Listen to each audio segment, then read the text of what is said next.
Faapaiaina ole Fanua.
Hello.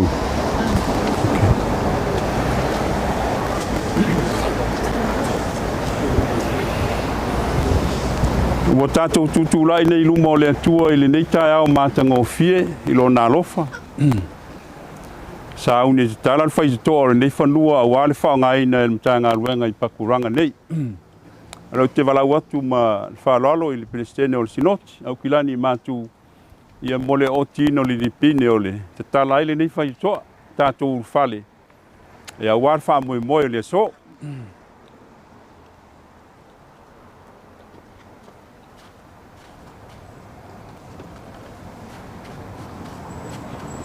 I le suafa tamale alo ma le anganga ia. O te naile nei di pine. Stala i nai pāo, nei whanua ma whale. Pāo whale ai le kālesia, mo lona whao ngā ina. Te mawalunga ai le vi inga o le atua.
Sofu maru le tru mana lu manenga ko ye o mai tatu ta kwa ya te ye mita ya la langa ile ile lalo lang yuma ia o tou au natu ile li ma le fia o mai o tou yo na luma ma le langa fia amen teu tatu talo Lingi mai o nganga le li Faapaiaina ole Matu te matu ai o nei taulanga i lau fionga i le nganga ma le whamaoni. Mo ia e whamangalo i mātou ono Yesu. Amen. Tolu se lau ma le fitu vingo le atua, tolu se lau ma le fitu pese tātou pese ai. A mai ale ni pese, sunga li sea mai sinote Wellington, sunga ya Solomona potongi. Sa unia le tātou sanga.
Tato bifo matala.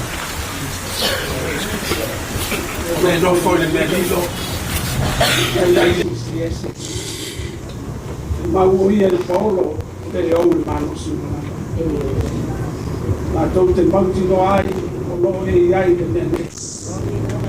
E tua e filo i mea umana. E tua o le soi pua, pea la pea, wa pua i lo matu o.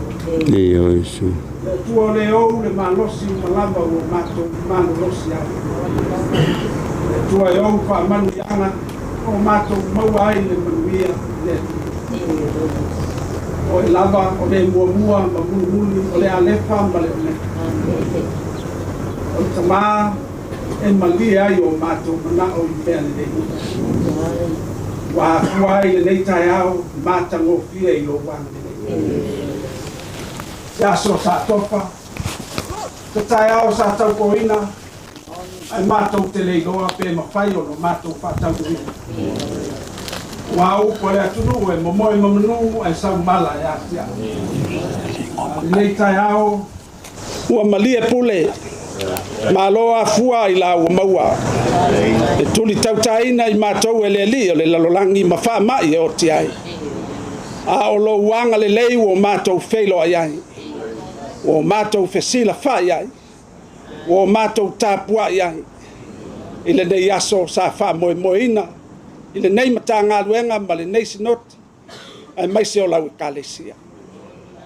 Whawhitai te le lava tamā. O no mea le lei ma mea silisili ma wawenga ua e whaia le soifua ma lo mātou ola. Whawhitai lau whasoa. I le tō Faapaiaina ma le whautautanga lo loto o langona ma manatu. E ati na e ai lau fe au ma le tala le lei. Mātou te tali tonu lava e le mawhaia i mātou se me tasi lo mātou malos. Ai e whātu mauina pe alo mātou whātua tua ma le loto te tele. E te whaia wawenga le soifua ma le ola o lau whanau ngānu lue. O mātou poto ai le whanua nei. E Faapaiaina. A wale whaonga ina mo lau fe au ma lau tala le lei. O wawenga ua e saunia. I le tamao ainga ma le soifua o siosi o lau whanau o le kalesia. Wa fua aini moe mitinga. A wā le tauati na ina o lau fe au ma lau ngāruenga. Upua salamo, e lo loto au manatu. E sili mea ua e whaia. O le vale na te leiloa. Ma le tangata valea na te leiloina, lou mamalu ma lou sili ese. E whailo ai ngāruenga ma mana au au. Ma tau te whawhitai ai le loto fia ma le anganga whamanu ma vivi ai le nei tai awa. Ono le matau tia o lo wanga le lei. Whawhitai te le lava tamā. Nei se mea mātou te mawhaia. E le ai lava se mea e mawhaia le tangata. A o lo wanganga pa ia e ngalue pe o mātou taitai. Ai mai se foi o lau e kalesia ngā lulue. E a fuai le tauatina eina o lau fe au. A o maua lo mātou malosi ma le ola e whaatino ina ai. A o maile unga o mātou aso. No mātou malo lo lea. A e wha au e tūpulanga mai e muli mai. Nā sa mātou tala i nei mea. Nā o le loto whawhitai ma le anganga e vivi ia te oe. O no mea sili wa e whaia mo lau whanau. Whanau. Sa o mātou ngā lulu e ai le loto whātua. E te tali lava ia mātou te talo. Ale o mātou mata i le so. Vi ia lo wanga le lei. O no mea sili mo i mātou. Whawhitai le anganga pa ia o lo mātou soani. O aua fionga e taitai nai mātou. A o le whaola tanga na e saunia e ala i a Jesu Keriso. Lo mātou wali i ma lo mātou whaola. Ia tū mau ia te oe le vinga. Nei se ia o le whama mau. Te sila fia mea uma. O mana tunatu o le loto o le tangata mangaluenga mātou te whaia. Se e kalesia o se whanau se lava i mātou. E wala wina i mātou e amo le sa taulo ma muli atu i a te oe. Pangale ua whaia lava o mātou loto. O mātou lefe siri atu. Pese alo fina ngalo i lo mātou ola. E titi lo mātou whatua tua. E le whamaoni mātou le soifua ma le ola tāpua. Le li e lo mātou tama. Sila alofa mai au. Vele nei tai au mātou te whapaiaina ai le nei whanua ma le nei ele whanau whauina ai o mātou loto. Wāle soifua ma lo mātou ola ngā lulue. Ia whafoisia le oli o le ola tanga mai a te oi. Ma tā ofi mauina i mātou le loto fia mātou te whai ai mea uma. E vi i ai lo suafa. Wha mole tama. Sila alofa mai au. O mātou iai le nei ele nei tai au. A vea ia o se surufa inga. Mo e o loi le pongi sao fia maua le malama. Se ava noa o wha maa whananga mo e o whanoa noa.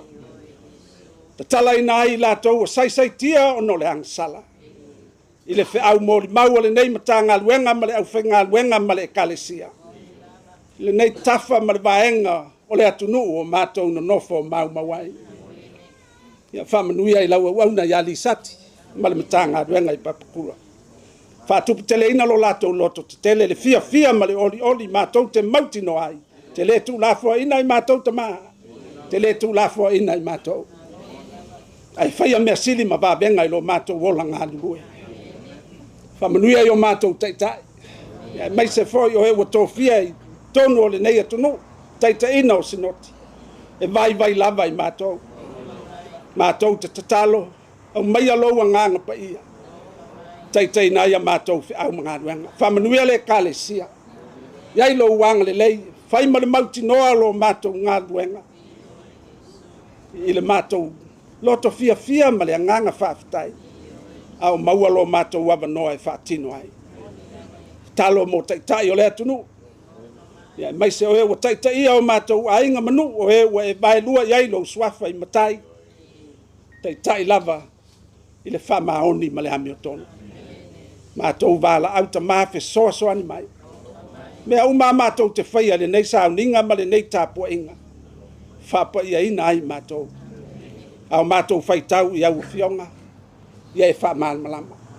Launga ina o lau finangalo. Fe soa ni mai tama. Saunia i mātou le asa mua le masina o le asa valia. Ia e anga le leima soa ni mai. Mātou loto te tele ma whaia ai mea uma aua lava ne ili tangata. Ia te oile vi inga nei se ia oile whaama vau. O le mātou te talo lea. Whaatasi ai male tele o te talo lilo wa i sila fia i o mātou loto. Ai mātou te fia te talo na e awa mai. Lo mātou te mai oile langi. E pa ia lo swafa. O mai lo malo. Ia whaia lo finangalo i le lalo langi. E peo na whaia i le langi. E fo ai mai a te mātou le aso nei a mātou mea ai tau mele aso. Ia e whamangalo i a te mātou i a mātou sala. E ono mātou foi ono mātou whamangalo i nātu i e wanga leanga mai i a te mātou. Aua foi e taitaina i mātou whaososonga. Ia e la vea i a mātou ai le leanga. Wa e o le mano malemana. A toa ma le viinga e wha maulama. Amene. O le whaitawina o le awhionga pa i a le atua, mai le whiangai ngatuai. Lua le Samuelu. Ma ta upo e lua sifulu maltolu o te whaitawina ma le whai upo e sifulu malwha. Wha ngata mai le whai upo e sifulu malfitu. Lua le Samuelu. Ta upo e lua sifulu maltolu, whaitawina mai le whai upo e sifulu malwha. Wha ngata mai le sifulu malfitu. Wha whonga maia o a whionga le tātou rii. O ia ona pō, sa nofo o lo ai tā vita, au le leo leonga o Filistia i petale e maia. Mana o ai leo tā vita, ua whapea. Ta fia inu vai o le vai eli i petale ema o lo o le whaitutoa. Ona so whaia lea e toa e toa tolu tongala wapi a Filistia. Ma la tou tu vai mai le vai eli i petale ema o le whaitutoa. Ua vane ai, ma au mai ai i a tā vita. Aua le mawhai o ia o na inu ai. A ua li lingi atu i le li. Ua whaiane o ia le li ie. Ia mamao i a te au o na whaia o le nei mea. E le o le toto e ale nei o nei tangata na lātou na o to ai ai. E le mawhai ia te ia o na inu ai. O mea ia na whaia e nei toa i toto. Whamanuia, whaapaia, ma whaamamalama. E le nganga pa ia o le atua lau whaafonga. Ma le tātou whalongolongo. Le whaitawina o lana fionga pa ia. Tu mau ia te ia le vi inga. Nei se ia o le whaavavau lava. Amen.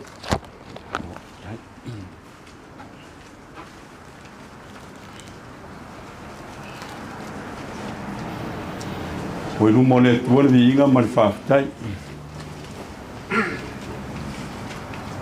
Ilo nā ngale leu tātou mawari ni tai au nā tofa ma le aso na lupe. Ai o te ngale nganga whāloalo tele o te whawhelo i antu pa ia o le sāminga i ni tai au. I au tō whionga i risea, tai o le kālesia i le nei atunu. E whapea fōi pele stene o sinoti. E whawhelo e tfo il pa ia i le sao whainga i o tātou ta māma tina mālolo mānu mālo. Ma le pa ia i lau whainga ruenga, nau sunga il whelo tusi ma o le sinoti whapea fōi il pa ia o lau whainga ruenga. E le ngata i sinoti na lua a so se whata whaitaulanga. Le pa ia i le sinoti o na tūranga whaalupe. A wā ainga mo te pāu, lau whionga le komitu mau, le mamalu leu penga launga a wā leu songa. Pai ai paolo mangafa, o wō ma au mea mamai, i le malau whāloalo le sunga ani sati man mtanga ruenga. Tātou te mōlu mawina le ni tai au mātanga o fie. We'd also like to extend our warm welcome and greetings to our partners in development, namely the GJ Construction, or le Fio Maile Fionga ya Manua Mia, who have always been with us,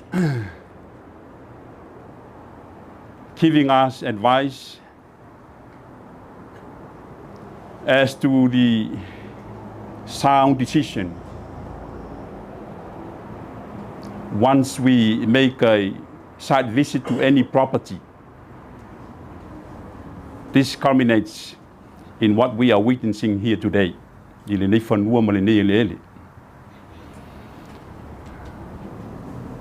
Award is also extended to Lausunga John Loau.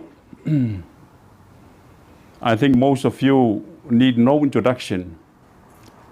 He is the high-ranking Pacific leader, the chair of the Pacific Blue, well-connected and who has strong ties with the current coalition government.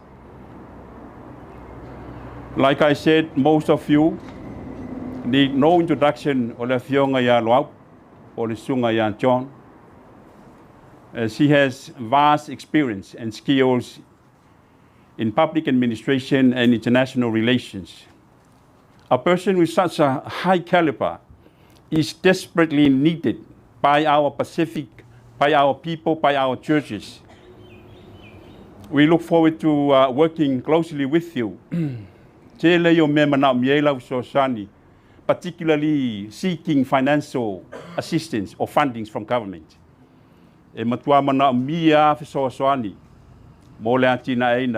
O lewa e sila mai o se taimi whaafonga foi le nei au fia. E le tau ngō fia whai tau miliona le tau o nei property ma aseta. E whawhelo e foi lau sunga seo manu, Simon tā whai. O le community coordinator, o le trust, o le stala o le kālesia me tisi Aotearoa, le Samoan Methodist Church of New Zealand, the Methodist Church of Samoa in New Zealand Charitable Trust. Thank you for gracing us with your presence. Whaftaila fio mai marsu mai, wa maulunga ai le wha moe moe, o le sunga ya li sati, ia male nei mta ngā ruenga. E leo E leo Pakuranga le nei, langa Pakuranga o South East, o I saute sasae, lono inga anga I lalo, I saute. Ha o maunga Wellington le nei. A tusa ma le finangalo le sinoti, e tu inatu le taosanga, I le ka le sia ala in konfendisi whainga masani. E talo sainga ina le sui o le ingoa, o Pakuranga. Ia Wesiliana I maunga Wellington. E tele ingoa le ka le sia I loa ai. Siona Wesele, o Wesley, siona Wesele la wei siona Wesele I matafele. La foi wei le siona Wesele I mulvaya ele malo le ka le sia.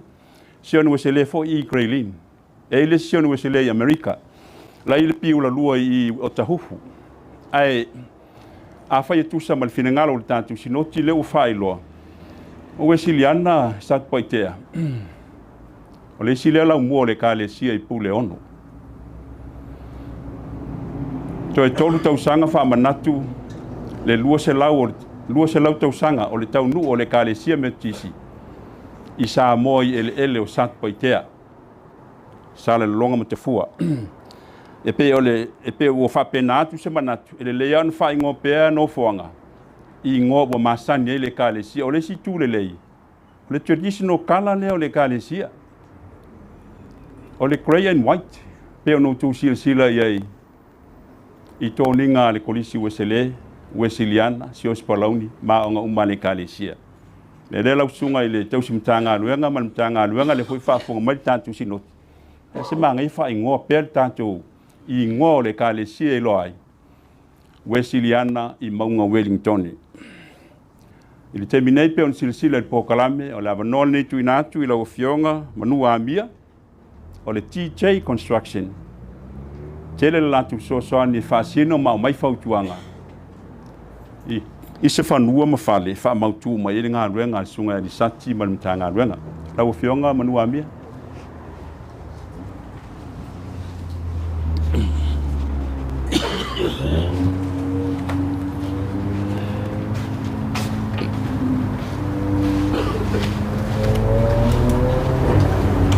Lava ele au fia o potu vai ile nei aso matango fie.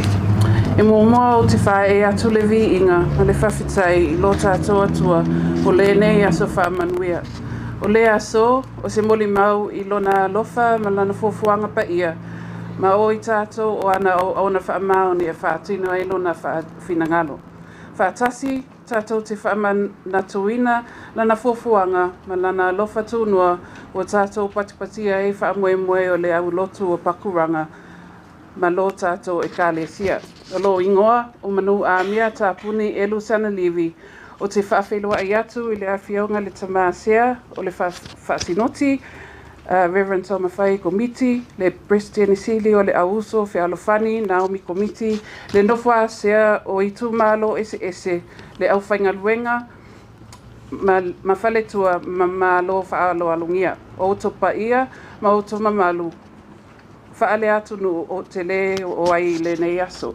O le tai au nei, o te tuuina atu le li poti o le Fanua, o lo whaamatala ina ai le ngaluenga sa whaia mo le suesuenga lo loto le nei Fanua. Sa tu whatasia le nei ngaluenga o lo mātou au I le whaatonunga a Reverend Lisati Robati le tausimatanga luenga I Pakuranga e fesoso ani ai lo lato sa ilinga o se Fanua.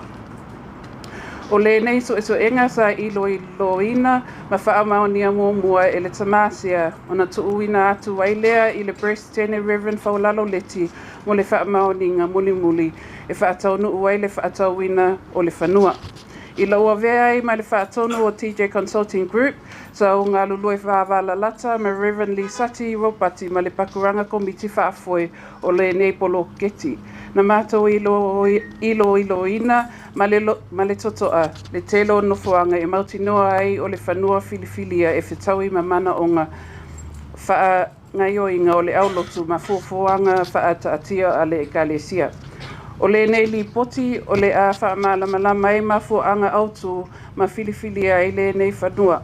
Lona talawhea ngai mo mana ongo le taimi nei ma le lumanai o le aulotu.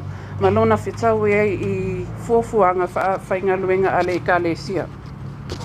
O te au mai se au whianga tele I le whaatauina o mea tō tino, pulenga tau whaaatauinga, ma atina whanua I te tonu o le construction industry I Niu Sila ma tunu I whafo iei whailonga I procurement, supply chain and commercial management, whailonga I le whituuna inga o kona karate whaatau ma tū la whono, sui whaamaonia o le Chartered Institute of Procurement and Supply Chain from London, UK, Director of Procurement, Hawkins Construction in Niu Sila nei, Commercial Team Specialist in New York, United States, Network Commercial Specialist in Sydney, Australia, and Director of Commercial Procurement in New Zealand. Malesilia I le los fulu tausanga o ngā lue I le nei mata whaioi o Building My Commercial Strategy. O mawhaina au mai ei le nei tu mai whapitoa I la o ngā luenga ina ia tautua ma langolango ina ei lo tātou atunu Pasifika ma lo tātou Ekalesia. O le nei li poti o lo ilo ina ei le whanua o whaatau ina taluai nei. Lea o ngā tasi le lei masini au tu le au lotu ma le Ekalesia. O le nei whaataunga e le ngata ina tali atu ai mana o ngā wawe o le au lotu ai o se vaenga tā ua fo'i o le fuafuanga property investment a le Ekalesia. Ma le whaamoemoe e whaamautu ai se tūlanga tau property portfolio tū mau mo le lumanai. O le whaangasolonga o le suesoenga mai ea due diligence, lea nā o whia ei whitunga I ngā matangata tu mai whaapitoa, o mawhai ei o na malama le lei I le ngā whātia o le nei whanua. O le nei whaataunga, o le mawhai ei o le au lotu o na whaalau tele o na tautua, langolango ina le ati na ei le lumanai. O whaamoemoenga au tū e lua, o le nei whaataunga, o tali atu I mana onga o loo iei nei mo le au lotu, ma le langolango ina o le maalosi, o le property portfolio, o le Ekalesia, ma whainga reinvestment mo le lumanai. Mai le vaenga o le au lotu, e te tau na mawhai, e le whanua o na tali atu I mana onga vave, mo saunga lotu, whaalau tele ina I le awhioanga, ma polukalame whaaleanganga. I taimi lawa e tasi, e te tau o na mawhai o na āti iae, ma whaalau te leina I le lumanai. O le nei whanua, e o foina mai le awanoa, no foanga ma le whituunai, e whaatino ai le mana onga, ma onga tasi ma le whaamoemoe umi o le aulotu ma le Ekalesia. O lo o tū le nei whanua I se no foanga o lo o vave tele lo na āti na e ina. Ma e whaingo whie o nao o iai I awala te tele, e peo le Motorway State Highway 20 Interchange, ma le Motorway 3 State Highway 16. O le nei tūlanga whaalele e mawhai e o na whaingo whie o nao o atu tangata I le nei no foanga, asi mai ma tangata o le awhioanga. O le au whai o le whanua e 1,237 square meters, o le tau o le whanua e $2.2 million. E o foina mai eise avanoa le lei mo le atia e ina o se whale mo le awhioanga ma le whaalau tele ina o ngā luenga a le au lotu. O le tele o le whanua me whai e o na toi tūlanga ina le tūlanga o le whale o loo iai nei I lumanai e whaatupu e avanoa mo no whuanga te tele mo le awhioanga. O se tasi o whale o loo iai o oma o na whaale ia ma o lea avea lea ma no whuanga mo le whaiwhi au. Ona o le te leo le whanua, e mawhai e o na whaalau tele le nei whale I se taimi I luma pe a mana o mia. Ina ia mawhai e o na whitu nai mana o ngā suia o le taʻitaʻiga a le au lotu. O le whaasoasoanga o le whanua e mawhai e o na toe si itia whale o loo iai I isi vaenga o le whanua e whaamama e se avanua mo le whaalau tele ina o le whale mo le awhioanga. O le nei mea, o le a mawhai e o na tali atu I le au lotu I le tuputupu wai. O le whaia o le suenga whapitoa due diligence a o le I whaatauina le whanua e tāua tele ina ia mautinoa e saunga le mu ma whetaui ma le whausia ina o le whale mo le au lotu ma le lumanai. E mawhai o na whaonga aina mo whaamoemoenga ese a le awhioanga. Na mātou si aki ina o whaawhanua ma li potia le whono whaaitu mālo e whesosoani e iloa ai po o I totonu o se nofuanga e la mātia I lo longa. Na maea le iloina o whaamaumaunga o lo longa I tausanga o mawai ma le whaatalanoina o inisinia whaapitoa ese mo le suesuenga loloto. O suesuenga uma, ia e fesosoani i alo ese mai whaafitauli e ona whaina i le fale i le lumanai ma whaabautinoa o loo saunga le mu mo le whaongaina e le au lotu ma le lautele o le awhioanga. Na ilo ina uma i whaamaumaunga mai le fono whaaitu malo e lua ai paipatitele o loo tafi lalo o le whanua whaapea fo'i mani ai atatau e mawhai ona whaatu tapulaa ina ai le fausia ina. O le malama i tula fono o le fausia ina e au fia ai tapulaa o le mawalunga ma mau mai tua oi ma isi whaatula fono ina e fesosoani i le tusi ata e mamanu se fale e tusa e matula fono o fono whaaitu malo. O le whaia o le nei la asanga e me whaia e o na fausia le leile fale mo le au lotu e au noa mani tau whaopopo po o ni whaafitau li le lumanai ma le mautinoa o le ama whai o na tautua le lei ma whaamoemoenga ese a le awhioanga.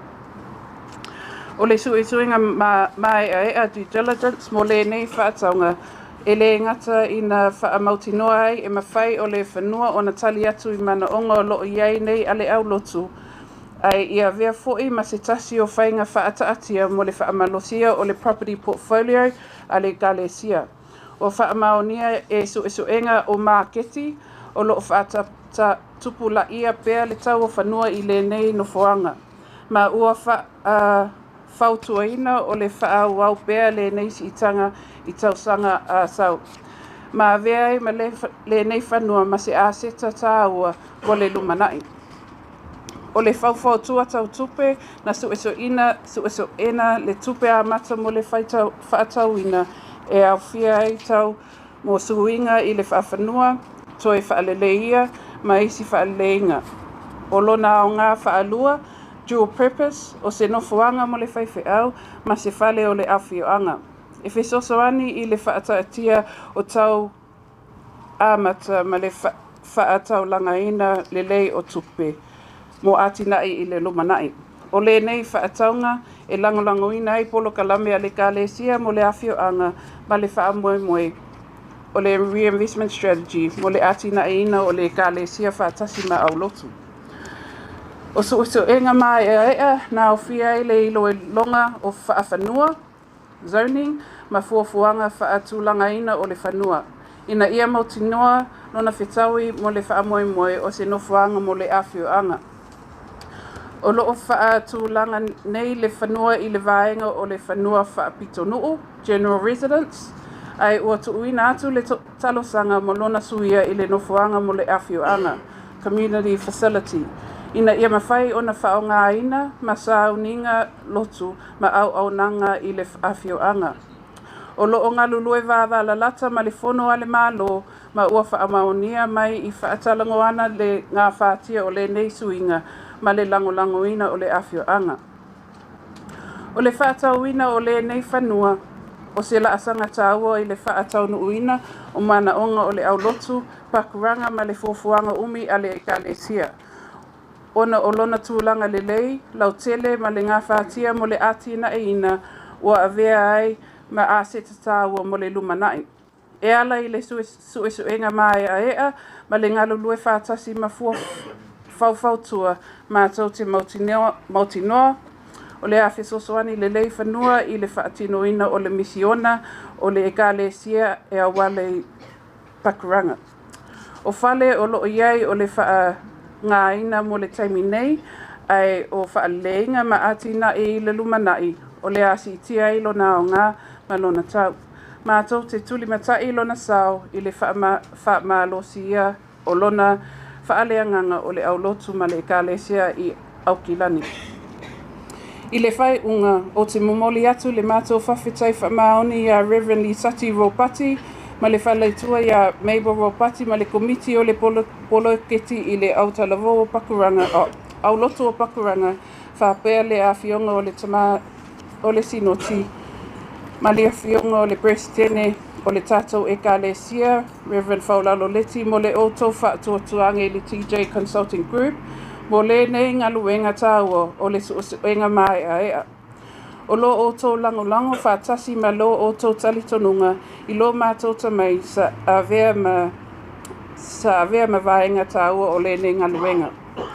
Taluai ona sa o wola e le ekalesia metotisi o te whaaloalo ma whawhetai tele I le ngaluenga sa tātou whaia whātasi ma le ekalesia I le nei poloketi.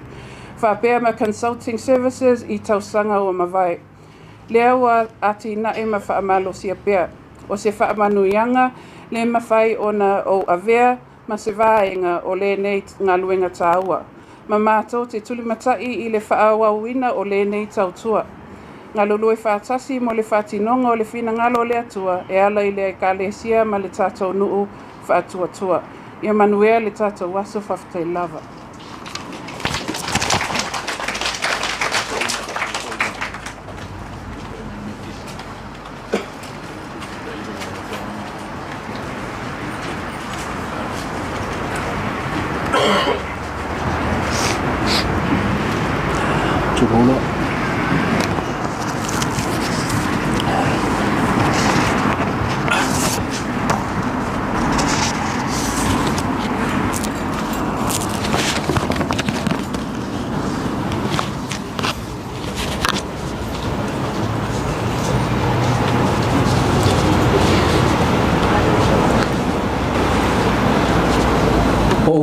Fai salamo ia vi atu ia io mea lava e fai manava. O upu e fai loa ilnga whatausi al tangata. Pe vi I le atua. Whao ngā ina o le manava e vi ai I le atua. O le pongai voi lea o le awhea o le nei fale, ma le nei fanua. Tatou mai tatou vi I le atua. O le fasili ai sea tau no o le miti. O le nei mta ngā luenga, a wā se whale. A vea lao le lei ua maua e whatalofa mo o whalofa atuai. I swafa man malo Yesu Keriso a wā whaile sunga le taitai al sauninga. Le sunga le taum whai komiti ma le Presidente le auso fe al fani al sinoti le sunga Naomi komiti. Le sunga Elisea al sinoti e Niu Sila I saute le sunga longa pati mta afa. Faapaiaina ole Presidente le auso fe al fani al sinoti le sunga le olofisa mta afa. Le sunga le Elisea o le sinoti au kilani saute. Le sunga asalele le fau itu ma le Presidente le auso le sunga Faapaiaina le fau itu. Le sunga le Elisea il sinoti ai Wellington. Le sunga Solomono Potongi tapo inga foi il Presidente le auso o le sinoti le sunga Ana Potongi. So I fungu manuia malangi mama I tō sunga I taitai o le ekalesia. So I vai a lava lea a wafo I lau o le kofrinisi, a wafo I whamoe moe o le neasu. Vi ia le atua I lau ua tatou whailoa I ai. Ua mamalu le aso a Pakuranga I le su mai o tō sunga I taitai o le ekalesia. Whaftai tele I talia inga, o le vala au ma le whaatala ula atu o le neim tā ngā lunga. Talo si ia tiu te mwhaiva o neasu. Whawhailoa ia wā whoilpa ia man malu o le awhia. Sa whainga o ta māma tina malo lo man malo le ekalesia. Pa ia lau whainga luenga ngā lulue. Ma malu o le au vala au lia i on tūlanga whaalupe lupe ina. Ma malu o le aso le o Yesu mātou leo. Tālofa lava. Whaftai le atua. Mo moli mailo o tō soifua mas mātou ola. Au lia mai le wha moe o le mtanga luenga Pakuranga I le ne yaso. O te taltonu. O le asanga tonu le malama mtu sao se wha matalanga. Ia wā foi le mātou mawhitanga ma le mtanga luenga I Pakuranga. E le toi tā ua nisi o wha matalanga ia a wā foi le Fanua e me se foi. Lona tau ma mea uma ua wha matalaina. Sau noa le fionga ia manua mia, ia wā foi le atu langa. Ai tau lava ona wha maalo le I ofe, a wā foi le amatanga o le au lotu Pakuranga. O mati lua afes furu ma le iwa, na mau ai tangata mo le ngā luenga, au avea la unei tangata e avea ma misionare o le nesi noti. E se fulu a inga na whātui nei le au lotu. Peitai, o na ole le mau o le whātua tua o tu umuri e nisi. O le masina o Januari e le lua o lua tasi. Mau le tala, ua tō fia o mātou tangata e avea ma tau sinu o Pakuranga. Sa vivi I lava loto I le atua ma le anganga whaafitai. Ulua I tō whinga e avea ma missionary ia a ua avea fo I ma tau sinu o le ekalesia. Ina ua tō fia o mātou tangata I le nei mtanga luenga po le nei au lotu. Na saunia lava le au loto Pakuranga se fale rent e nofo ai le whaiwhi au.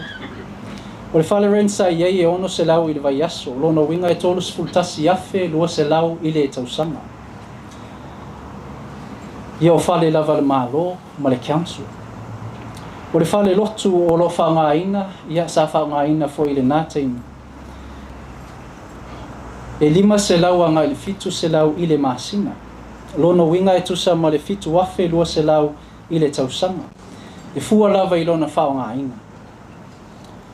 O le awhainga o se eleni whaaluina a wā se fale nofo e whaiwhi au whaapea foi se fale e whaatino eisa uninga I le amataina o le au lotu. E tolu sifuru ma le valu afe wha se lau I le tausanga e tasi. E le au fia e le tele o pili. Ai mese o fuafuanga le sinoti male e kalesia. O le konferenisi I le tausanga lua o lua tasi, tausanga lava lea. Na aloa ia ai le avea o le au lotu o Pakuranga o se au lotu I tutono o le ekalesia. O le tausanga foi na whamtanga luenga I le nei au lotu o le lua o lua tasi I lona konferenisi. Lua o lua I lona konferenisi. O le tausanga lava lea na pāsia I le mau. I se fesoasoani mai le ekalesia e whaatau ai se fale a Pakuranga. O le manatu lava le mtanga luenga sai e manatu alofa. I le au whainga luenga e au tō waa mai le nei mtanga luenga. Talo whae. Ia o le fale lau te nofo e le teimi nei e fitu se lau valus fulu I le vai aso. E le titi ia se leni I le tausanga. E le whapea ni se leni mau. Awa e le se me mau I le tua. Awa saunia lava I le tua. Te lau le lei o mau ele Fanua ele ni aso. O tau nuu le miti o le nei mtanga luenga. E ona whai atu se whamatalanga. E le toi tā ua nisi tūlanga I le nei Fanua. O manino lama mea uma. O tau nuu le miti whawhitai I le tua.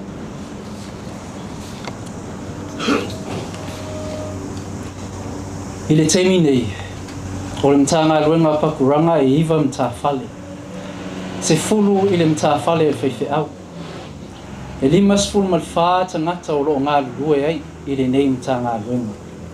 Ia talo si ia. Le lumanai o le whi au mana ngā luenga o le anganga whawhitai.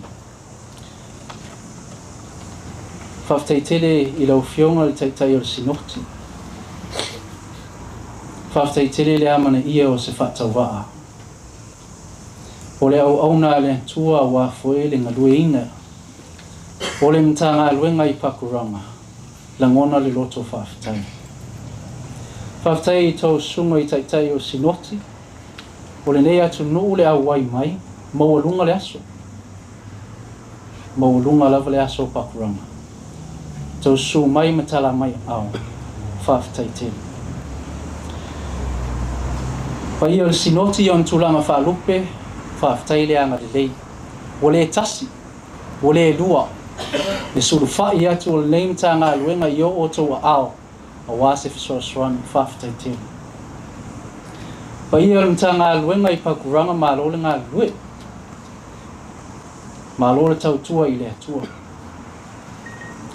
E pea ona o whai atu le teimi o sola e mise ia tatou sauninga I lea vai aso ma lea vai aso. E tau nuu loa le miti. Tau nuu toi wa aipo le a sesi miti. Toi miti sesi miti. A uma foi lesi la sanga. O tatou wo o ye. Va aipo le a lesi la sanga. la I ruma e Pakuranga o leo mo ole Fanua whaftai le tua a wala mai le ekalesia tau foi la on vai po le ale si tūlanga e tau no o ia e fia whaista tō falsa ruma fia whaista tō falsa ia po lo teimi o sesi whaife au ia e valivali ni tato wata valivali ni tato wata a wala foi wha moe moe ia talu si ia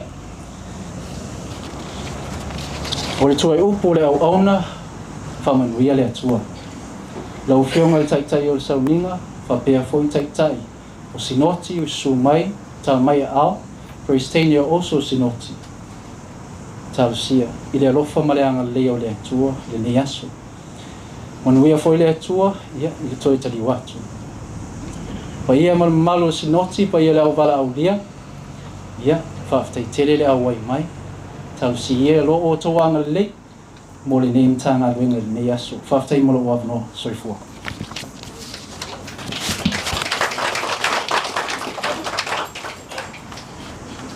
Wana unau se te au festival sa le i mele taua le nisi. Whaftai lau fionga i Pristania o le kalesia. Tato. Au fionga whaularo le ti paanga e whapefoi lau sunga i whelotusi au le konferenisi. Sunga e te wati tuioti. Manua malu le kalesia i ona tūlanga whalupe. Ma o lunga le nei whaaloalo. Lua te sima le 2 miliona le tau o le Fanua pe o na tāua. Ta wala mai e fionga i risia nei, sunga along pati mta afa, sunga a salele le whawaitu, whapefoi le sunga a Solomona potongi. E miliona na tuina mai sinoti nei, au kilani saute, sinoti Wellington, whapefoi sinoti a Niu Sila i saute. Ia masia tātou tāunga au kilani mātu e miliona lua se lau afe. Le ia il se leni le lua te sima le 2 miliona. Au te whape atu i lau fionga i Palestina o le kalesia malu i konferenisi. O lau tō pule lea, whaafitai tele i lau tō manatu mai, whaafitai le tali, i le tālo sanga sātu i nātu. I se no fuanga mani whale wha mautu mo tō ai, i al mtanga luenga i Pakuranga.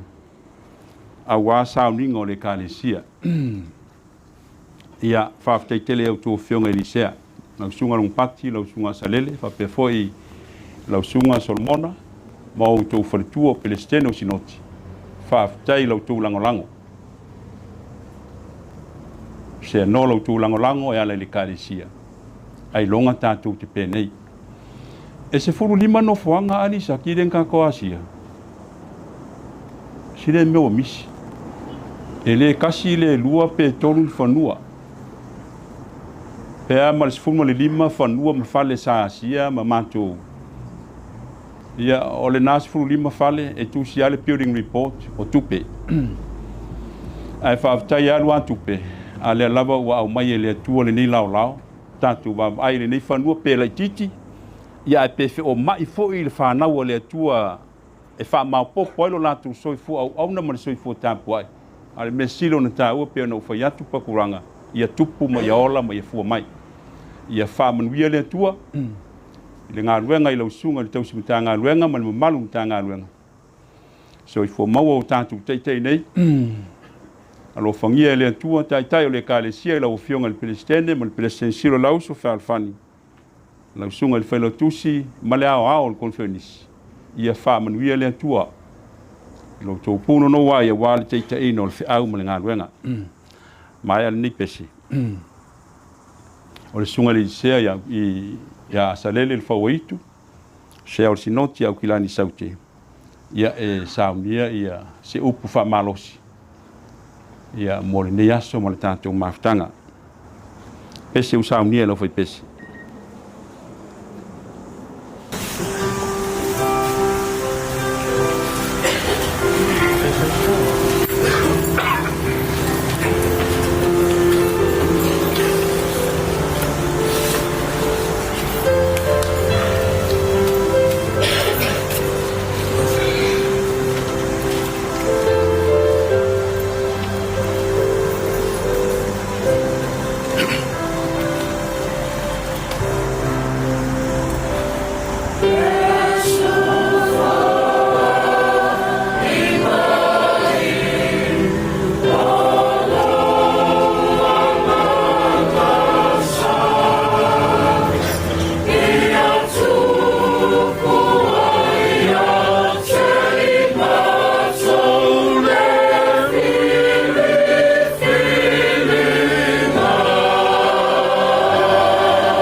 o le launga i suafa manu o le atua tō tasi.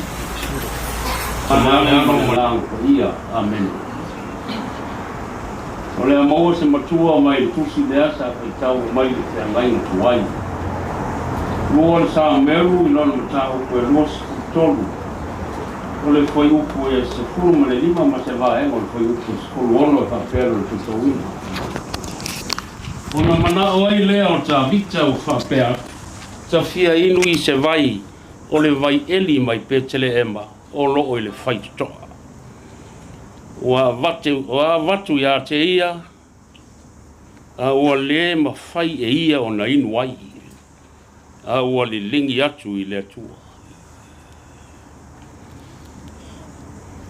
Sauninga le nei. O le sauninga o le Faapaiaina ole Fanua. Faapaiaina o fale. Ma le Faapaiaina o tangata. O le autu na o nei sauninga. O upu ia o whainei ma matua. O toi upu ia a tawita. Ina ua o ili tau fiafi o lona soi fua ma lona olanga lue. Ina ua umale no fo olo ma le malosi o tawita. E tau ai le taua. E tau whama o popo mai fasi whanua o le nuu folo folaina. Ua ave Filistia. Whapea fo i maisi tu a inga o lono nofo i tono o whanua. O malolea ua malo tawita ma le au tau. E le i toe nofo olo. A ua nofo i tono o le anga. O le tau o fiafi o lona soi fua matua. O i le ana, na whai ai upu ia tawita. To e tasi ale fasi whanua o le nuu folofolaina. E le i maua e tawita malana au tau. Na o le fasi whanua i petele ema. O le ala lea, na mo ai tawita. Ua fia inu i se vai, mai le vai eli i tutonu o petele ema. Le whanua o petele ema. Ale fasili, ua lea i ani vai le bela e nofo inu ai. Ua momo i se ai le vai eli i tutonu o petele ema.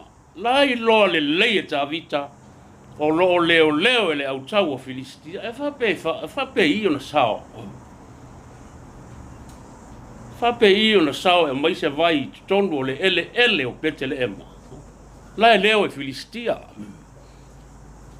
A o toa ia e tolu na o. E leo ni toa na tofi e tawita. O toa na ofo mai o lato uloto. E oe au mai le vai. O lona winga. O leo toa nei e tolu. Na o fatasi ma le atua. E leo ta ua mai i po le alteimi na whai eri taua. Toa ia e tolu ma Filistia. A tātou te iloa i upo le tustala. Ua mai le tolu ma le vai. Al mela e sili ona leanga. Ma whainga tā. O le tinga aina o tangata e oe mai le vai e inu ai tawita. Ai au mai le vai. Lea e whai mai le tustala. E le inua e tawita. E le inua e tawita le vai. Aia. Na lilingi mo le atua. Na lilingi mo le atua le vai. O la le uinga o lea mea. Pei ano whai atu le sauninga i le aso le nei o le Faapaiaina o ele fale matangata. O le uinga o le lilingi i le atua wa amatu le atua e Faapaia le Fanua i petele ema. O vai ia nau mai o le whai longa le nao le Fanua. E matu fwoi whenga inga tuai manu perfitanga. E whatau nuu e whenga inga fau. Le Fanua le i petele ema na mo iai ta vita le vai. Le Fanua le alena whana wa Yesu. Ono na winga ai ana i loa ta vita. Iai se wha moe whapitoa mo petele ema. Na lai o na mo i le vai. I tu tonu o lau Fanua petele ema. Ia le inu ai. Tinga ina tangata e oi au mai le vai ai le inu ai. Ai sea. Le wa tau le wha mo tawita. O le vaia, o le ele le nao petele. Ia, ele I lua la ta vita le au tato loa ana ave le tua e Faapaiaina. Faapaiaina.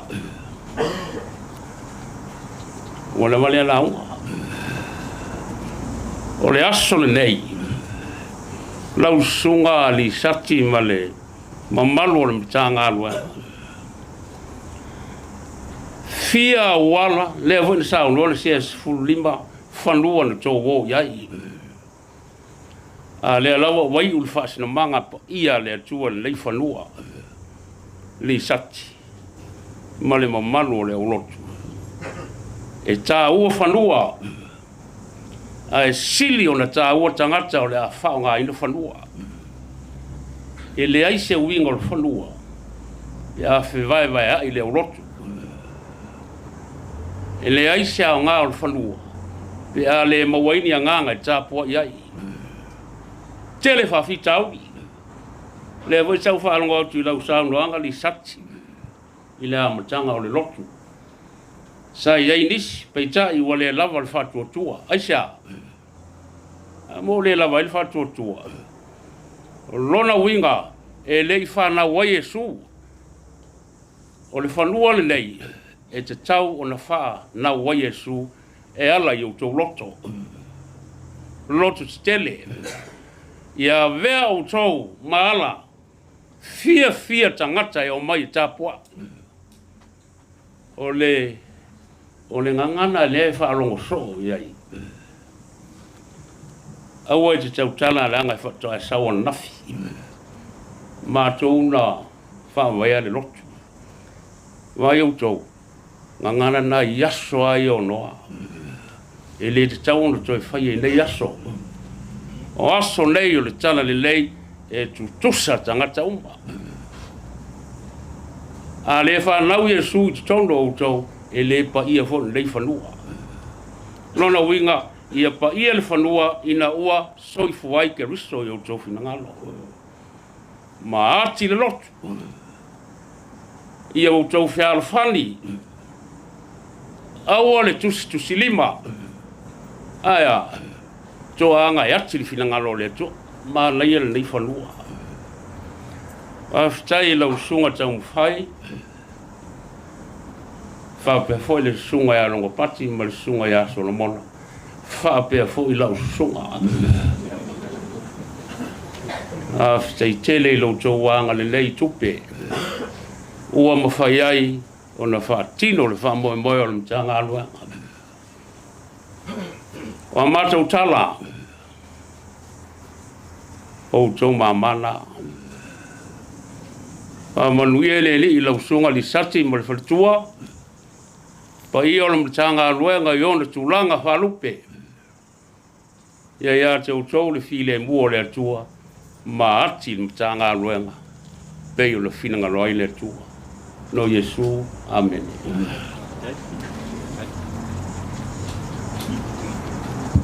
Pala o tu lau sunga se manu Simon, Faapea foi lau sunga lo au, lau sunga John lo au. Pe mwhai ona suma I rumanei. Le la tatou o atu le sile vaenga sile ona tau o le niki por kalami. Sumai se umanu. Le la whaalau loa. Ia le website le e ka le sia me tisi I Niu Sila nei. Pe an sila fia. Walua ni tau sanga talu ona umana le listala le ka le sia me tisi Samoa I Niu Sila nei. O le Methodist Church of Samoa in New Zealand Charitable Trust. O lo ngā yoi mali e pēr. Ai tasi la le whainga ma lea awala. Lea, sumai. Tasi le whainga ma lea awala. E a mana ia a mauti noa ai e New Zealand nei. Ma le lalo langi. Moni lava. O lo wa uma ona le stala le kalesia me tisi Samoa I Niu Sila I ona sinoti e wha. Mai lava I le tui mātua e tau I Makako I le tui saute. Fast from le lima mtanga luenga. With its membership of 5,000 plus. E le lai titia lea whainga. E le lai titi lea whainga. E foi wha moe moe o niso sinoti. ia monisio au lotu e fatuina ma moli atu le konferenisi ma tiri telea ia le membership ko le afainga ole tele ia ma le totele ole faitau a fai o se trust ole atile ina ona mana ia ele malo Niu Sila o lo tatu fai paanga pa matanga luenga fa la tonga ma fai ngo fie on matu mai se leni mo le atina o le tatu nga luenga se manulela se penfenga sumai o te wala watu la ufionga le lisea le sunga long patu taafa ia mo vanga muli le o le tatu ta hotele ia le launch o le kako website ile ne yaso wo fa tasi mal fa mo o le matanga luenga i Pakuranga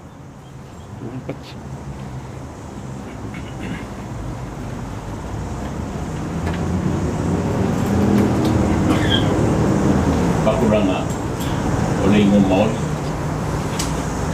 a whaasa moina le tau ingoa paka la langa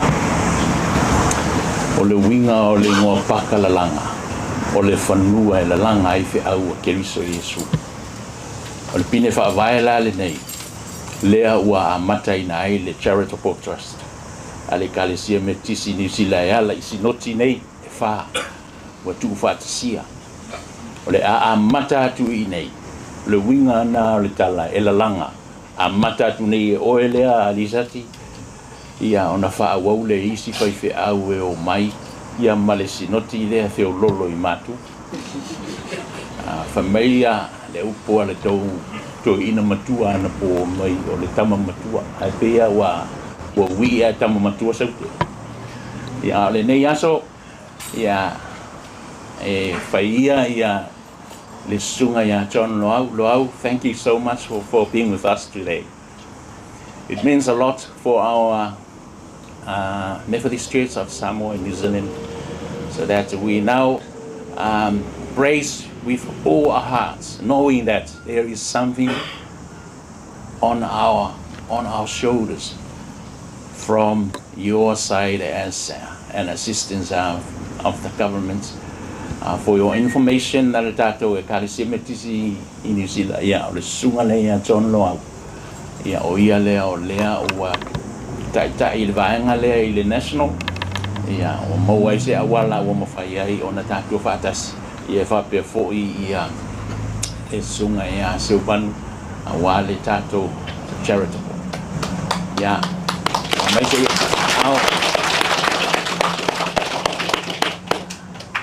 Pak mole cuman pembayana lu suma ini ya John Loau, please can you come up to the front? Ya, Pak mole.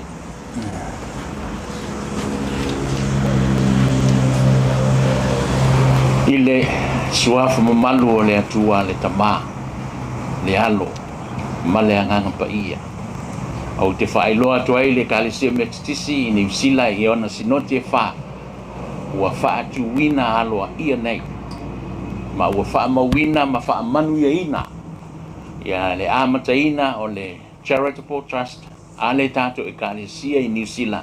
E whai ai ila ua nei. Ma sui e moli mau. Wa le nei wha moe a matatu nei. Ma e whaeloa atu lo taupa ia. O le tātou Charitable Trust sa nil in balance uofo ina mai e le sunga ya John Loau le 5 se lau tā la e amata ai le tātou wha moe pati so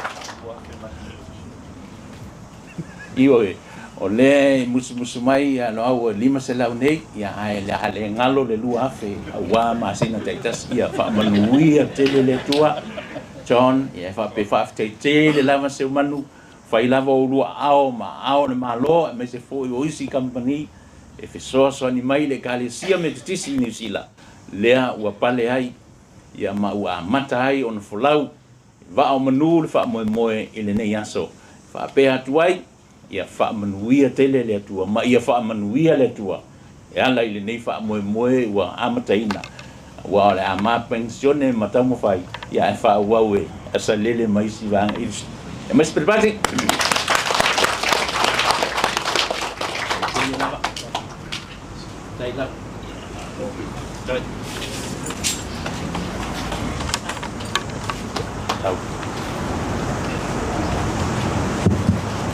Yes, itu mas patpati. Naku pasang, ada pengen failan. Ya, ada pengen failan ile wa mata pe usang, ada pengen sia. Ya, mau umaya fam telang on tanto, mas pula tanto fam telang itu ilunga website. Fam telang ile tau na silfi fu lo tele. Fam telang nga, e silfi ai Niu Sila male la rolang. Ia le kaku e kare se meti sa mo Niu Sila nei. Fa tele. Ya familia le tua tasia lau famanatu fa tele lau fionga le se mole nati tau fale nganga mo tanga wenga ile aso pentecosto mole mau tu sala luka tu sio ngalwenga o lo ye ngalwenga lua foi wo foi le aso le pentecosto wala to ye uma ile metasi male loto tasi e o mai le tua ia te o ina o tasi o tō loto. Ai leo le lua, ma le fitua tua nai, ma le fe mai ai, pe ona saunua le fionga ni sea. E a fia o mai le tua, ma e fia ma futa le tua. I se matanga ruenga se au lotu se a inga, tasi le loto. Aua le fe vai ai. Aua le lua loto, tasi le loto, tasi le nganga, tasi le mafau. Tasi lo tu fa moe ia ke viso Yesu malana tala lelei a pelamo Lincoln tu lai mai fa in Palestine on malo telo America united we stand divided we fall a faito te fa vai ai pe lu loto va vea ona solofa ai polar fenga tau se venga masenga venga a tasi o tu loto to te manu malo nei mai lua tatu fai o pese o saunia lo foi pese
mafuta me matuli whaurau whaurau. Amen. Amen.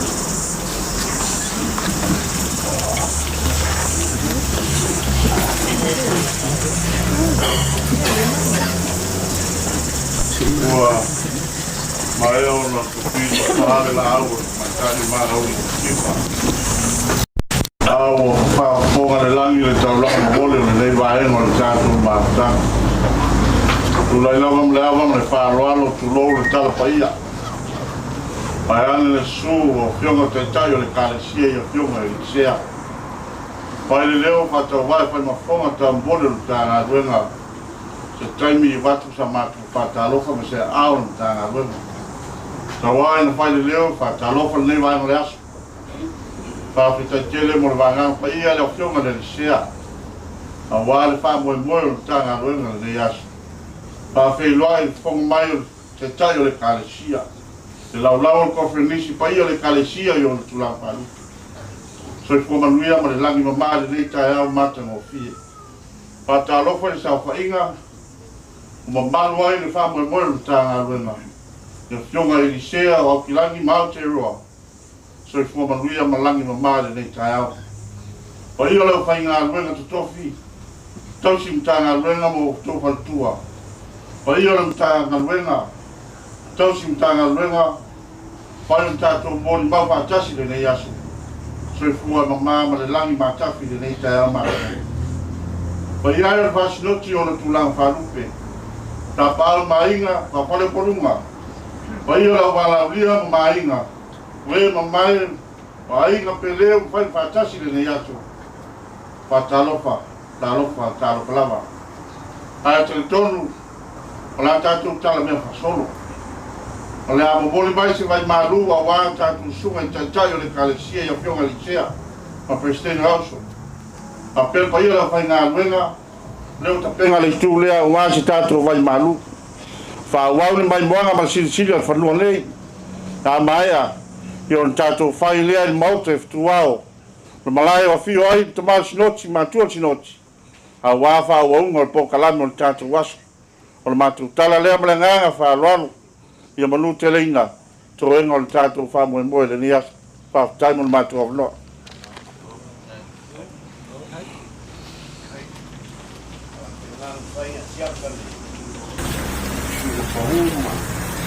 Ni aso na kaku. Amo moe la moe. Anga kueng, kalame.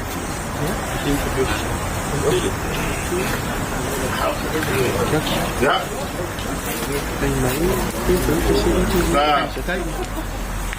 Pasamo mo tātou whaula. Pasolo mo tātai le kālesia. Na pēr leo whinga ruenga. E pasau leo tātou vai. Ia o tala tātou vai maru pa i o tātou mautanga le lea. Ia, ai mai se mai moanga tātou tolo lei. Wala watu ni Presidente ia. Pai au tuso lea so whiawhani ia. O mori mai whaasolo mo te tai le kālesia. Pionga i tea. Ia mai se pai o tātou sauringa. Sa whaura.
Ja, let kan je erbij.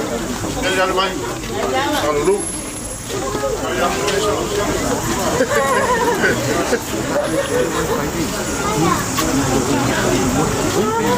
Ja.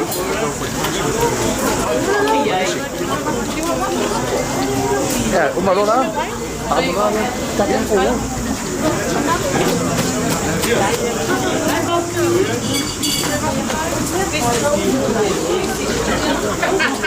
Saya fahaman.